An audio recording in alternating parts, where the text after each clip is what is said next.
Alright, big headlines today. So let's break it down. The European Union and the United States have just agreed on a new trade deal, and if you're wondering what that actually means, stick with me. Here's the gist. After months of negotiations, both sides finally landed on a deal that sets a 15% tariff for European exports heading into America. For a little context, a tariff is basically a tax that gets slapped onto goods as they cross borders. So, if a German car company sends vehicles to the US, those cars now cost 15% more at the American border than they did before. Why is this happening now? Well, there's been a lot of tension over trade between the US and Europe. For years, both sides have argued over everything from cheese to steel, and let's not even talk about those Airbus versus Boeing drama days. With global supply chains still shaky, both economies needed some stability and compromise. So what's in it for both sides? For the EU, this deal means they avoid even steeper tariffs that could have hit some industries really hard.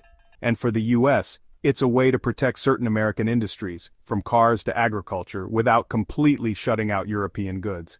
But let's be clear, 15% is still a significant cost. European companies exporting to America will have to make some tough decisions. Do they raise their prices for US customers, absorb the extra costs themselves, or even move some production to the States to dodge the tariffs altogether? This is where things get interesting because it's not just about politicians and policy, it's about real businesses and workers.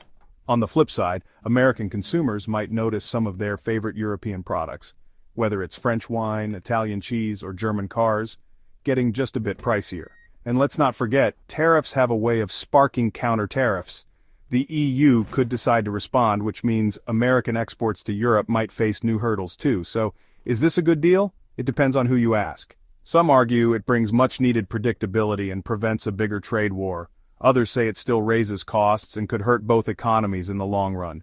One thing's for sure, trade talks are rarely simple, and the ripple effects can be felt in everything from your grocery bill to the cars on the road. Bottom line, expect some changes at the checkout line, and keep an eye on how global markets react in the coming weeks. I'll keep following the story, so hit subscribe if you want to stay updated on what happens next. Thanks for watching.